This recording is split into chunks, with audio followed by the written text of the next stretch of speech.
Hello everyone, welcome back to new video. तो दोस्तों, आज हम एक और टॉपिक कवर करने वाले हैं और ये संधि के रिगार्डिंग ये टॉपिक रहेगा। तो स्वर संधि को आज हम अच्छे से कवर कर लेंगे और आज आप लोगों का ये टॉपिक भी अच्छे से यहाँ पर क्लियर हो जाएगा। तो संधि का क्या अर्थ होता है और इसके फिर हम यहाँ पर टाइप भी जानेंगे। तो संधि का जो मूल अर्थ है, संधि का शाब्दिक अर्थ होता है आपस में मिल जाना या फिर जुड़ जाना।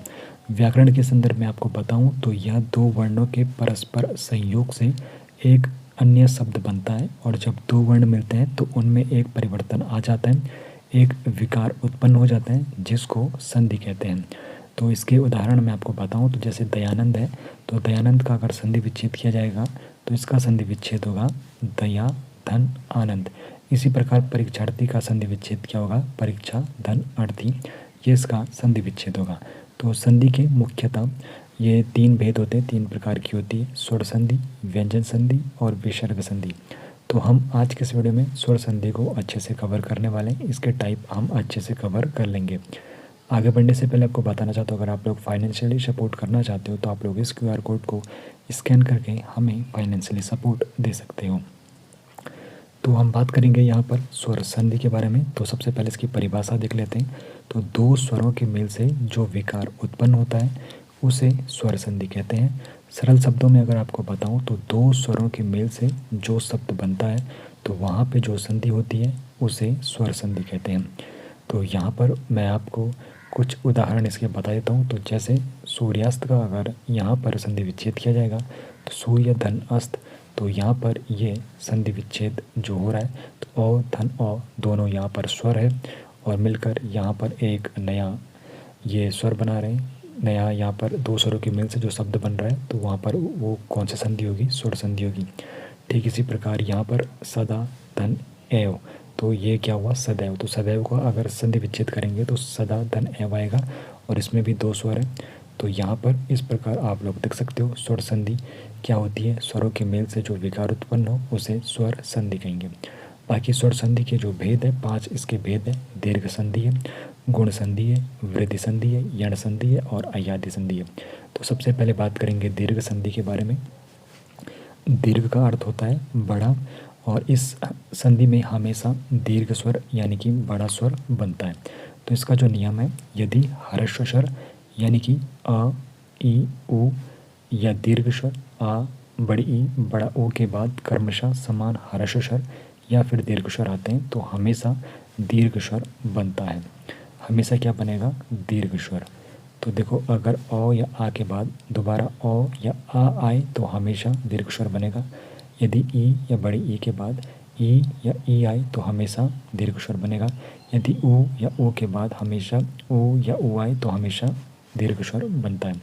तो पहचान की जो यहाँ पे ट्रिक है, जब भी शब्द में बड़ी मात्रा आती है तो हमेशा दीर्घ संधि होती है। आ बड़ी ई बड़ा ऊ होगा तो वहाँ पर दीर्घ संधि होगी। जैसे उदाहरण से आपको बताऊं तो परमार्थ का अगर आप लोग संधि विच्छेद करोगे, परम धन अर्थ, यहाँ पर मौ में कौन सा स्वर है, अ धन अ, तो यहाँ पर अ धन अ क्या हो जाएगा, आ।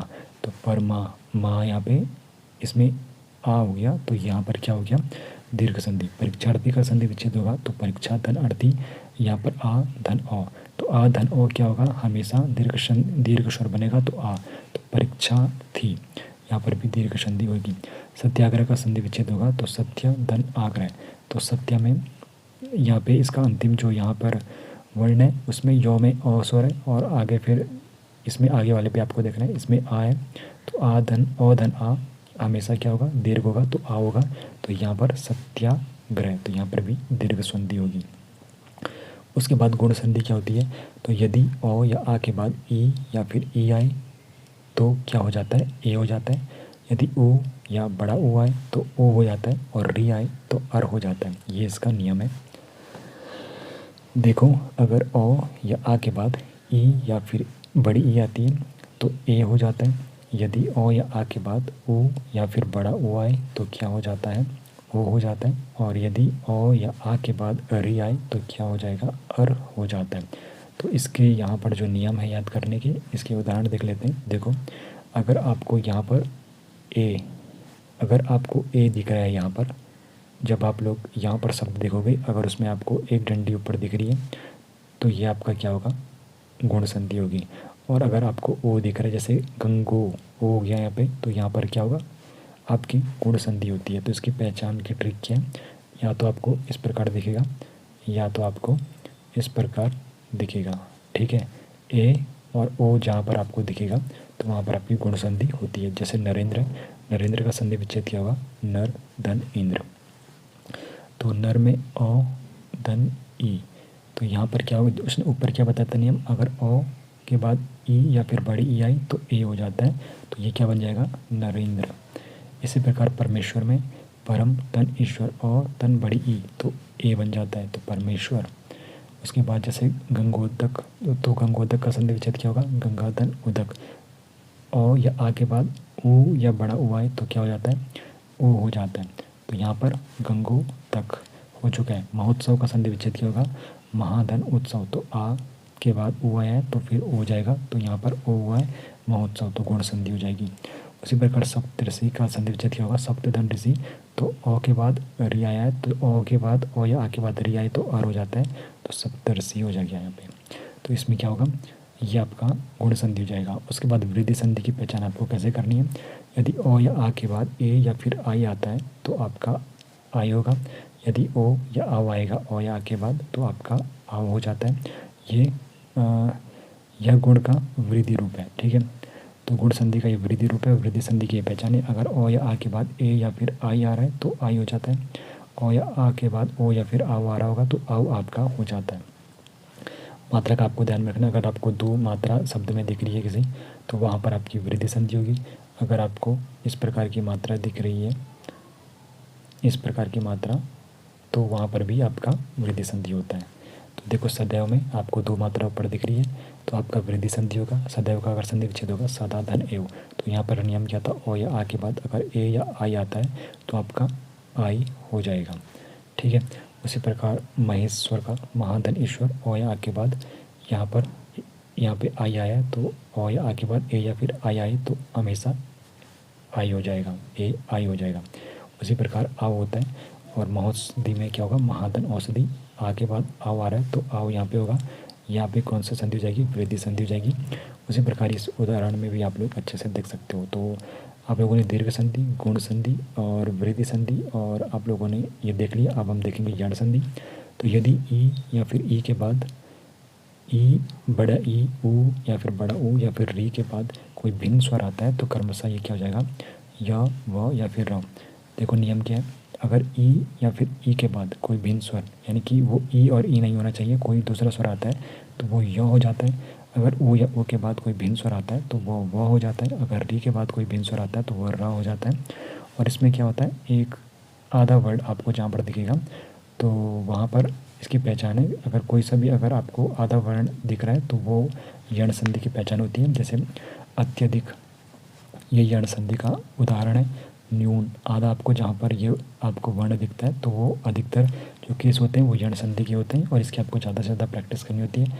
अत्यधिक में अति धन अधिक, तो जैसे ई और ई के बाद अगर कोई भिन्न स्वर आता है, देखो ओ आया तो यहाँ पर क्या हो जाएगा, या हो जाएगा। इसी प्रकार ओ या ओ के बाद अगर कोई भिन्न स्वर आता है तो जैसे न्यून, तो नी धन ऊन, ई अभी तो यहाँ पे ई आया उसके बाद ओ आया। यहाँ पे देखते हैं मनु, जो इसका मनवंतर है, मनु धन अंतर, तो यहाँ पे मनु में बड़ा छोटा ऊ आया उसके बाद ओ आया, तो क्या बोला था उसने, ऊ या ओ के बाद अगर कोई भिन्न स्वर आया तो वो हो जाता है, तो यहाँ पे वो हो गया मनवंतर। इसी प्रकार री के बाद अगर कोई भिन्न स्वर आता है तो फिर क्या हो जाता है, र हो जाता है। तो ये यण संधि के नियम थे। अयादि संधि क्या होते हैं, यदि ए आई ओ आओ के बाद कोई भिन्न स्वर आता है तो क्रमशः क्या जाता है, ए के बाद अगर कोई भिन्न स्वर आ रहा है तो आई, आई के बाद अगर कोई भिन्न स्वर आ रहा है तो आई, ओ के बाद भिन्न स्वर आ रहा है तो आओ, और आओ के बाद भिन्न स्वर आ रहा है तो आओ यहाँ पर हो जाता है। तो इसके उदाहरण है नयन, ने धन अन। देखो आई के बाद यहाँ ए के बाद क्या है, यहाँ पे ए के बाद यहाँ पर क्या आया था, ओ आया था, तो ये क्या बन जाएगा, अय नयन। अय की ध्वनि यहाँ पर सुनाई दे रही होगी आपको। नायक में देखो नायक, नायक का जब यहाँ पे संधि विच्छेद होगा तो नया धन अक, तो यहाँ पे आई के बाद ओ आया है तो आई हो जाएगा। आई की ध्वनि आपको यहाँ पे सुनाई दे रही होगी नायक। उसी प्रकार पवन में अव की ध्वनि आपको दिखाई दे रही होगी। नियम के अनुसार आप लोगों को चलना है। तो इस प्रकार आप लोग यहाँ पर अच्छे से इसके उदाहरण समझ जाओगे। जब आप लोग संधि विच्छेद यहाँ पर करोगे किसी भी शब्द का, तो फिर आपको पता चल जाएगा कौन सी संधि है, दीर्घ संधि है, गुण संधि है, या फिर वृद्धि संधि है, या फिर यण संधि है, या फिर अयादि संधि है। तो इस प्रकार सिंपल वे में आप लोगों ने सीख लिया है। संधि में स्वर संधि के पांचों भेद आप लोगों ने अच्छे से जान लिए हैं।